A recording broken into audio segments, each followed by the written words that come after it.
Voyage.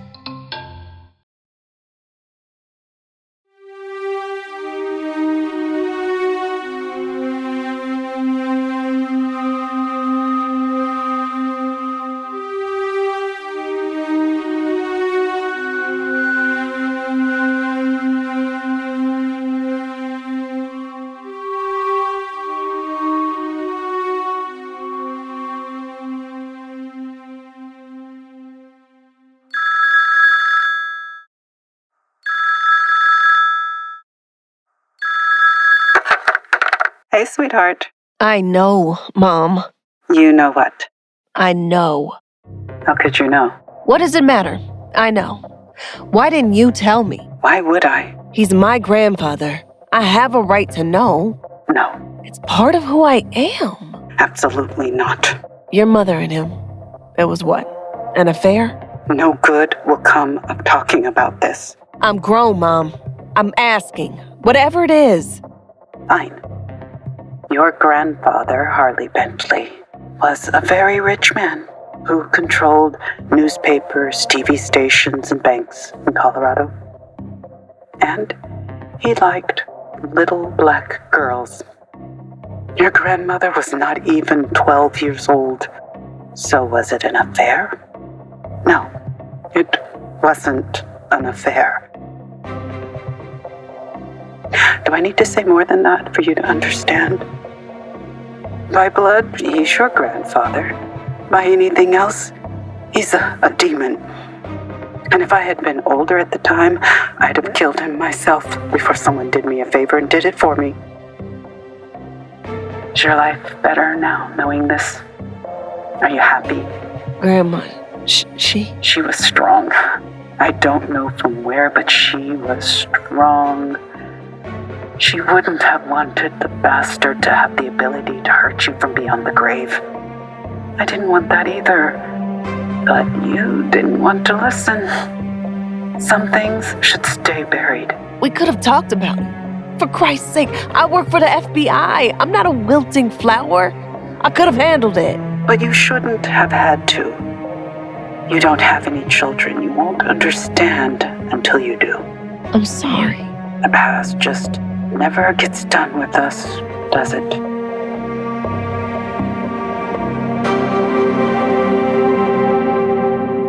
I drove straight to Aaron Gantervitz.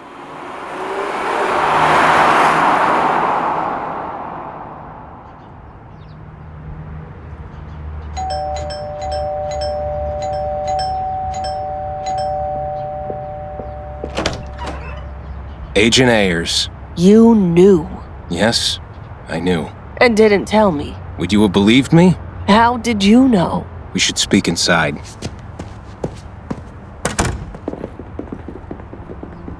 I can never be too careful these days. Felix, he was one of ours, the Aleph-Bet. What? Our mole inside Thor, a generational duty, passed down by blood from father to son since the 1960s.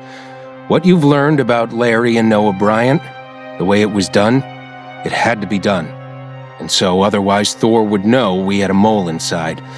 That's how we knew about Noah, and how we stopped him. But not Dirk? We thought we could beat him straight up. We were wrong. Why did he ask for me? Felix. Felix, his family, they were unique. Maybe unique in the world as far as I know. Generations brought into the same secretive double life across decades. They knew everything about everyone. They knew Harley Bentley's predilections. Their trade, as much as anything, was time.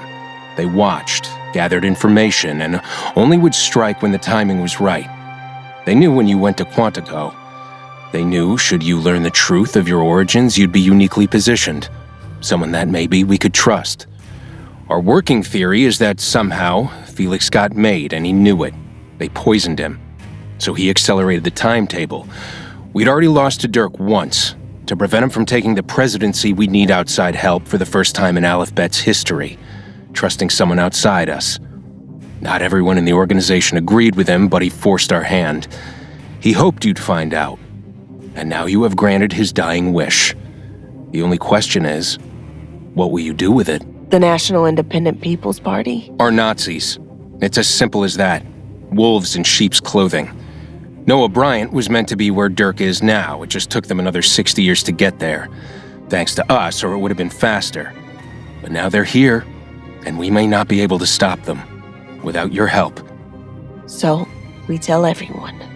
Everyone. The FBI, the Secret Service, POTUS, everyone. Now. With what proof? I can prove many things. I can prove lineage from multiple members of Dirk's team back to prominent Nazis.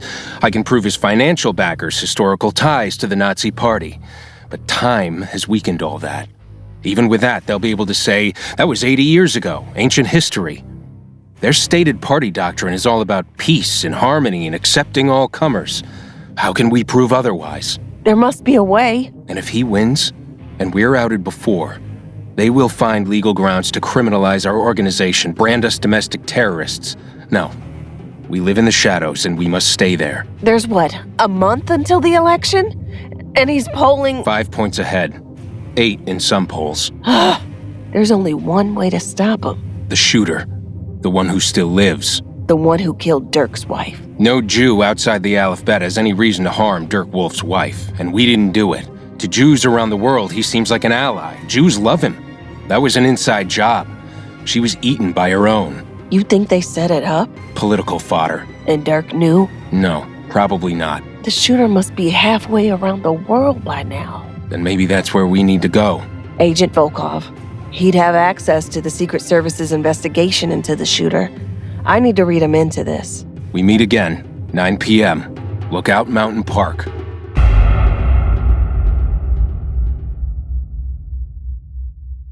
I read Alex in. He took in everything, like a conspiracy theorist who was not surprised to learn they had been right all along. He used his contacts within the Secret Service to learn everything he could about the investigation into the Nancy Wolf shooter. By 9 o'clock, Alex, myself, Aaron, and Mickey Cohen were all standing around the hood of my Bucar. Forensics was basically useless. No fingerprints, parking lot of a hospital, endless amounts of potential DNA hits. Car had dealer plates on and was ditched anyway. They recovered it later, a quarter mile away from the scene. He wore a mask, so no facial recognition. Fabulous. Any other great news for us? But there is something we have that they don't. What? Who hired him? That would not have happened without Jonas Wagner's blessing. He is who we investigate. We have employee lists from Felix. Would our shooter be on those lists? We should be so lucky. Not for the shooting, of course, but maybe for something else. Wolf's campaign, all of Thor's campaigns, are still politics. Patronage, bribes, masked as charitable contributions, political events, whatever. We need to cross-reference their books, their money, with criminal records. Our shooter has a record. No question. We can do this, but... The FBI can do it better. Yes. Give me a day. At most.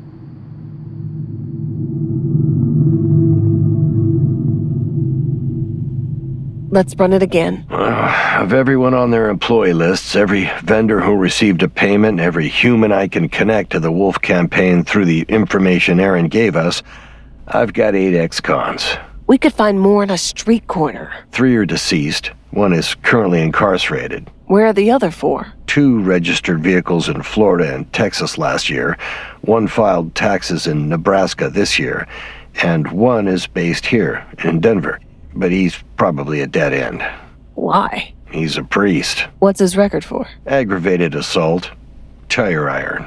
Maybe God will help us after all. God is high above, and the Tsar is far away. Are there any happy Russian proverbs? Oh, sure. Smekbas prachini, priznak tarachini. Sounds upbeat. It means laughter for no reason is a sign of a fool. Let me do the talking with the priest.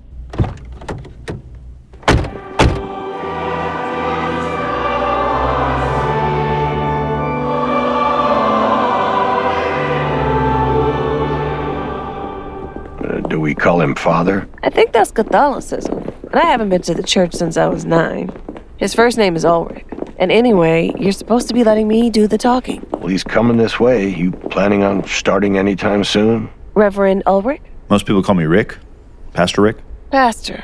I'm Agent Ayers, from the FBI. And this is Agent Volkov from the Secret Service. Hello? Is the president coming to services? We're a small local church. What can I do for you? We just need to confirm a campaign donation. This is normal oversight, especially with the recent events in the election. It's a security matter. Oh, you're talking about what happened to Dirk and his wife? Yes. Well, yes, the Wolf campaign did donate to the church. I'm not sure why that would matter, though. It likely doesn't. We're just making sure the information we have is accurate. Okay. Yes, the Wolf campaign donated. How much? Am I required to say that? Is there a reason for you not to? $25,000. We put in a new roof. Nice. Okay. Is that it? What's your relationship to the Wolf campaign? I don't have one. Then why did they donate to your small local church? Oh, my brother. He's been friends with the campaign manager forever. Jonas Wagner? Jonas. Yeah, that's his name. What's your brother's name? Uwe. He goes by Vince, though. Is he local? Sometimes. How did your brother meet Jonas? I have no idea. I don't know if Jonas was ever in the service, maybe there, maybe somewhere else. I'm sorry, it's just not really any of my business. I never asked. Your brother served. Oh, sure. Special Forces, SOCOM, 75th Rangers. Still active? No, retired. You said he's sometimes local. He's got a wanderlust.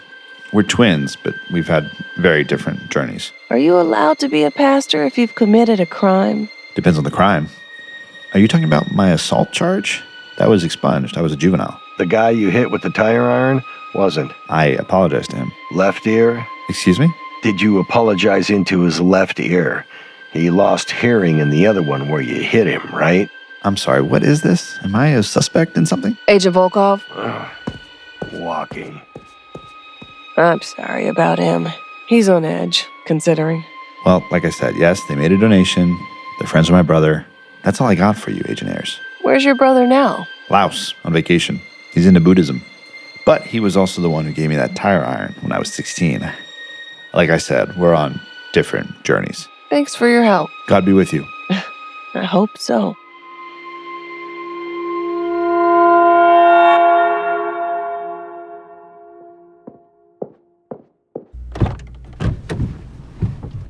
Couldn't help yourself, huh? You. Same last name. Special Forces, friends with Jonas. Out of the country. Wanna guess when he left? Flight manifest will tell us. The morning after Nancy Wolfe was assassinated. We told Aaron and Mickey. They offered use of their private plane from a private runway outside of Denver. The LF bed had more resources than we realized. Officially, I requested 2 days off. So did Alex. Unofficially, we were going to kidnap the would-be First Lady's killer.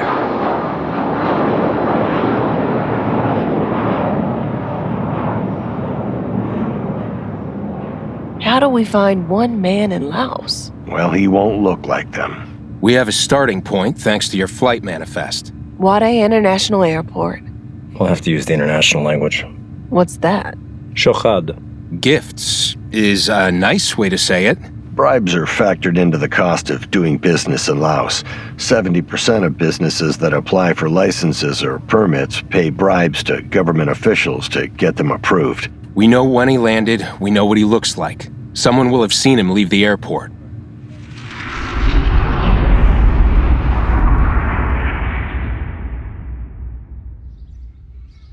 It turned out that taxis were not a common thing in Laos. Most people who used them were foreign businessmen, tourists, that sort of thing. More popular were tuk-tuks, three-wheeled vehicles. No Uber or Lyft. We spoke to all the drivers at the airport, and Mickey and Aaron changed a lot of cash into Laotian kip, only to discover the locals preferred the US dollar anyway. After a half-dozen bribes that we eventually realized were lies to get the money, we finally found one driver who said he recognized Uwe, or Vince's photo, which we got from the Bureau of Personnel due to his military service. We asked where the Laotian cabbie had taken Vince. He simply said Buddha. On the way, we figured out he meant the Buddha Park, a garden of Buddha statues in Dongfasi, 25 kilometers southeast from Vientiane, where the airport was. It was in a meadow near the Mekong River. Mickey and Aaron had made some calls during the flight, obtaining permissions for us to land at Wade, and perhaps offering more bribes, because we'd been able to both board and land on their private plane without dealing with security. Alex and I had our service weapons. I didn't know if Aaron and Mickey were armed. Just because he came here when he arrived, doesn't mean he's here now. Unless he's a repeat visitor. His brother did say he was into Buddhism. Be prepared. This man is a hired killer. He'll likely be armed, and he'll have no compunction about killing us or anyone else he needs to if he feels threatened. Goddamn crowd making us go halfway around the world. Mickey. What? Excuse him. He's working for the Krauts. He's a Kraut. Apparently also a Buddhist. Didn't stop him from murdering a woman. Stay close, eyes up. If we find him, we're best off not taking him here. Too many civilians. We traipsed through the Buddha Park. It was also known as Xinquan, which means Spirit City. We walked past the massive reclining Buddha laying on its side, past the mouth of a demon, and a multi-headed octopus-limbed statue, amongst the many, many Buddha variations. Tourists milled around us. It was a beautiful day.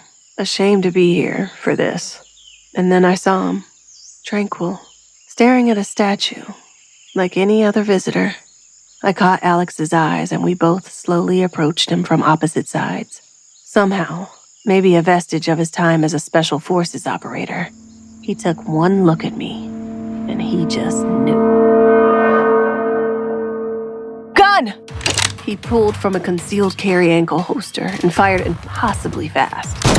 I stumbled backwards, and only because I fell did I avoid getting shot. Alex returned fire, but Ube had already clocked him too and fled between two statues to find cover. Aaron and Mickey, both armed, approached as well. I got back on my feet, a bit embarrassed. We exchanged gunfire for what felt like half an hour, but was probably half a minute. He, behind the cover of a statue, us, slowly advancing around him, between different cover points, like a noose closing in. Ove! Unless you brought a shit ton of ammo to go to a park, you gotta be almost out. Throw out your weapon and we won't hurt you. I took that as a no. Wait for the police to come. Please, see how that goes for you. You'll kill me anyway. Would that I could. If you lay down your weapon and come out peacefully, we will guarantee your safety. I will guarantee your safety. An Aleph Bet guarantee. No, I'm FBI. We'll find out if your Aleph Bet friends care about your guarantee. I'm out anyway. He had run out of ammunition. Alex and Mickey rushed in and tackled him. Alex cuffed him with a zip tie. The police did arrive. I explained, showed my badge. Alex showed his. But the thing that got us out of there was another shochad. We were back at the airport and escorted by the police onto Mickey and Aaron's private plane.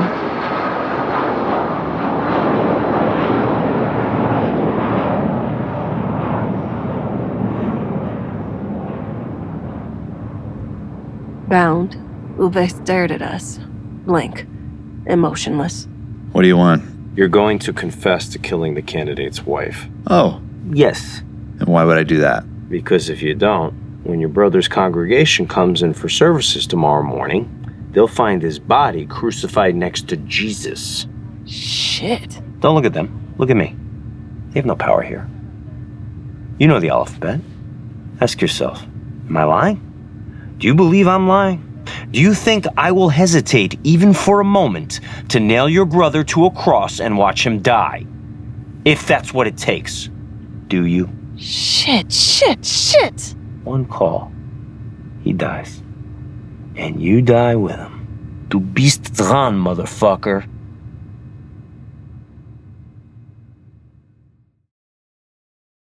Endgame is a production of Voyage Media.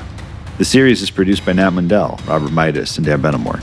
Executive produced by Norman Shabel, based on Norman Shabel's novel, The Aleph Bet Conspiracy, available on Amazon. A link is in the show notes. Directed by Aaron Semmel. Written by Dan Benamor. Starring Maya Imani Estephanos as Carmen and Mitch Urban as Volkov. Additional cast credits available in the show notes. Edited, sound designed, and mixed by Christopher Moore. Original music by Derlis Gonzalez. If you're enjoying the show, please leave us a 5-star review on Apple Podcasts or anywhere you're listening, and subscribe now for future episodes.